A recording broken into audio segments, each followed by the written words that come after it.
大家好，我是 Jenny， 欢迎来到沉思者 J。 今天要跟大家聊聊一位清朝末年的传奇人物，他从一个穷小子变成富可敌国的红顶商人，他就是胡雪巖。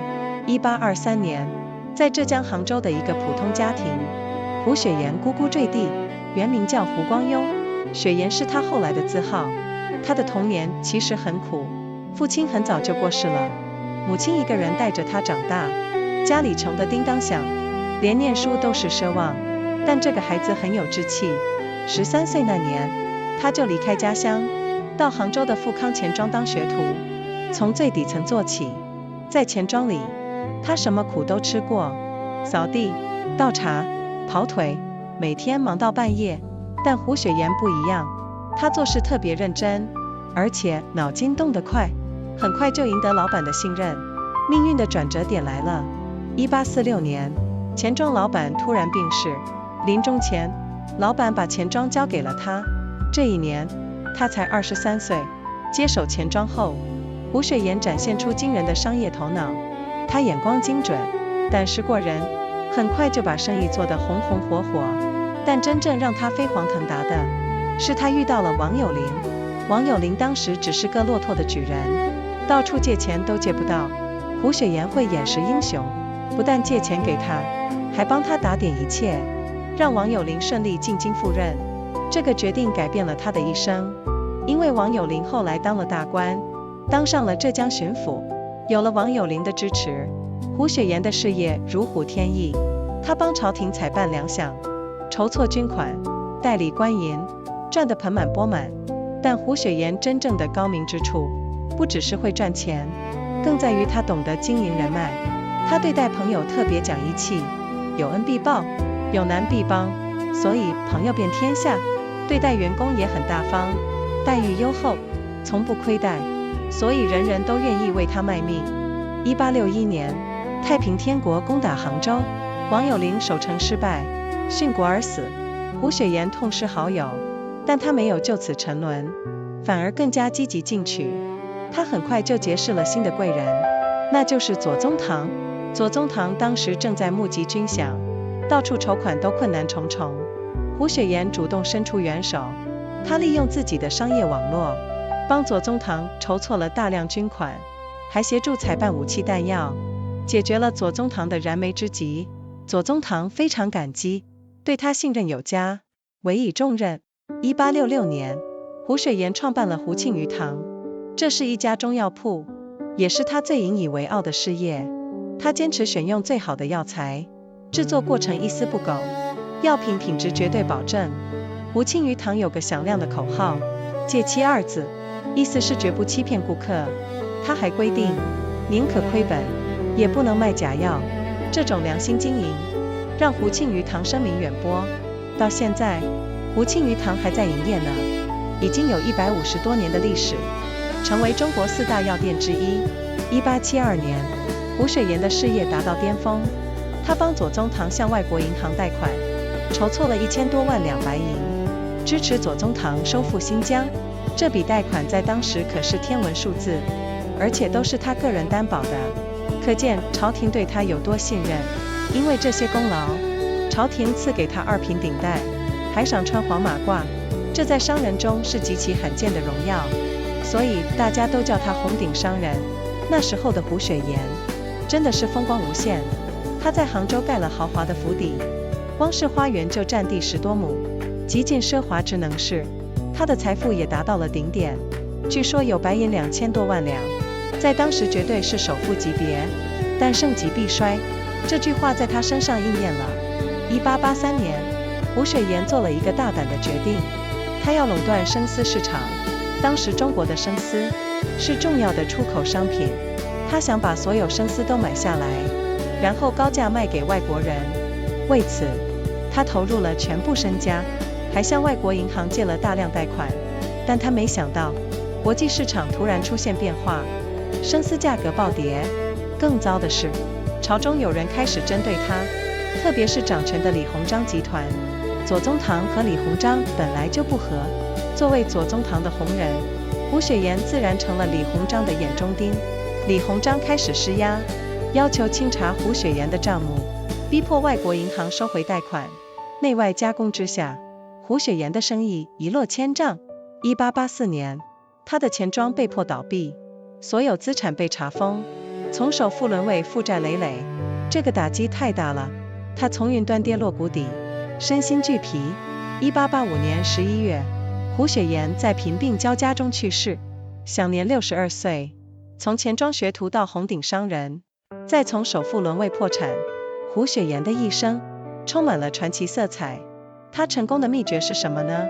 第一，他有敏锐的商业眼光，总能抓住最好的商机。第二，他懂得经营人脉，广结善缘，朋友遍天下。第三，他敢于冒险，胆识过人，一般人不敢做的，他敢做。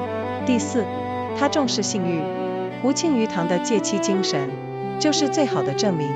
但他的失败也给我们很多启示。第一，不要过度冒险，把所有鸡蛋放在一个篮子里，风险太大。第二，要懂得激流勇退，功成身退，见好就收。第三，官商关系要谨慎处理，政治斗争的漩涡，商人最好不要卷入。第四，不要树敌太多，做人留一线，日后好相见。胡雪巖虽然最后失败了，但他的精神永远值得我们学习。他那种敢拼敢闯的勇气，讲信用重义气的品格，还有永不放弃的毅力，都是我们可以借鉴的。而胡庆余堂到今天还在继续传承着他的理念，这也算是他留给世人最好的遗产吧。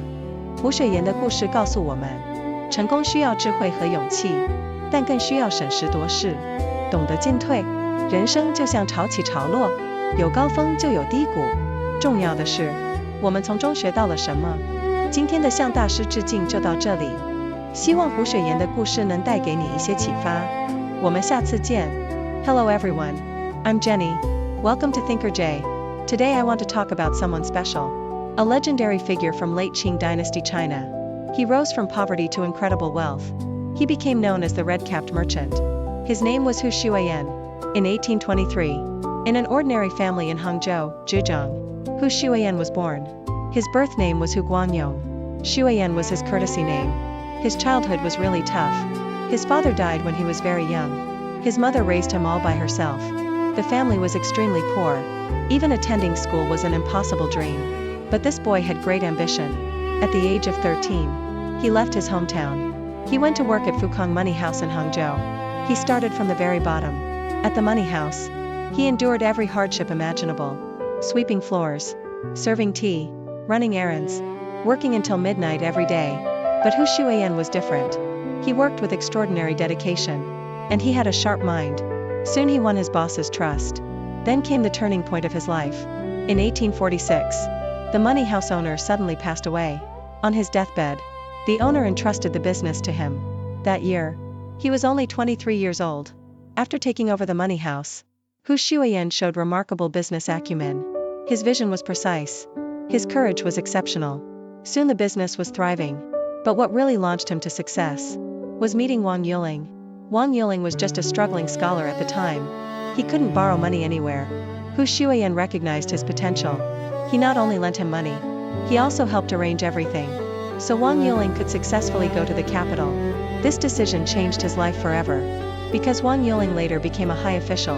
He became the governor of Zhejiang. With Wang Yuling's support, Hu Shuiyan's career took off like a rocket. He helped the government procure grain supplies. He raised military funds. He managed official silver. He made a fortune. But Hu Shuiyan's real brilliance wasn't just about making money. It was about building relationships. He treated his friends with great loyalty. He always repaid kindness. He always helped friends in need. So he had friends everywhere. He was also very generous to his employees. He paid them well. He never shortchanged them. So everyone was willing to work hard for him. In 1861, the Taiping forces attacked Hangzhou. Wang Yuling failed to defend the city. He died a martyr. Hu Shuiyan lost his dear friend. But he didn't give up. Instead, he became even more determined. He soon met a new benefactor. That was Zhuozongtong. Zhuozongtong was raising military funds at the time. He faced enormous difficulties everywhere. Hu Shuiyan actively offered his help. He used his business network. He raised huge amounts of military funds for Zhuo. He also helped procure weapons and ammunition. He solved Zhuozongtang's urgent problems. Zhuozongtang was very grateful. He placed great trust in him. He gave him important responsibilities. In 1866, Hu Shuiyan founded Huqinjiatang. It was a traditional Chinese medicine shop. It was also his most proud enterprise. He insisted on using the finest medicinal materials. The production process was meticulous. The quality was absolutely guaranteed. Huqinjiatang had a famous motto. 2 words, no deception. It meant never deceiving customers. He also established a rule. Better to lose money than to sell fake medicine. This ethical business practice made Huqinjiatang famous far and wide. Even today, Huqinjiatang is still in business. It has over 150 years of history. It's one of China's 4 major pharmacies. In 1872, Hu Shuiyan's career reached its peak. He helped Zhuozongtang borrow from foreign banks. He raised over 10 million taels of silver to support Zhuo's campaign to recover Xinjiang. This loan was an astronomical sum at the time, and he personally guaranteed it all. You can see how much the court trusted him. Because of these contributions, the court granted him second-rank status. He was also awarded the yellow riding jacket. This was an extremely rare honor for a merchant, so everyone called him the red-capped merchant. At that time, Hu Shuiyan was truly at the height of his glory. He built a luxurious mansion in Hangzhou. The garden alone covered more than 10 acres. It was extraordinarily extravagant. His wealth also reached its peak. He reportedly had over 20 million taels of silver. He was absolutely the richest man of his time. But what goes up must come down. This saying proved true for him. In 1883, Hu Shuiyan made a bold decision. He wanted to monopolize the silk market. Chinese silk at that time was an important export commodity. He wanted to buy up all the silk, then sell it to foreigners at high prices. To do this, he invested his entire fortune. He also borrowed heavily from foreign banks. But he didn't anticipate. The international market suddenly changed. Silk prices plummeted.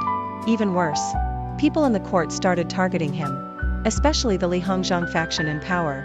Zhuozongtang and Li Hongzhang were already at odds. As Zhuo's protege, Hu Shuiyan naturally became a thorn in Li's side. Li Hongzhang began applying pressure. He demanded audits of Hu's accounts. He forced foreign banks to call in their loans. Under attack from all sides, Hu Shuiyan's business collapsed. In 1884, his money house was forced to close. All his assets were seized. From richest man to heavily in debt. This blow was devastating. He fell from the clouds to the ground, physically and mentally exhausted. In November of 1885, Hu Shuiyan died in poverty and illness. He was 62 years old. From money house apprentice to red-capped merchant. Then from richest man to bankruptcy. Hu Shuiyan's life was filled with legendary drama.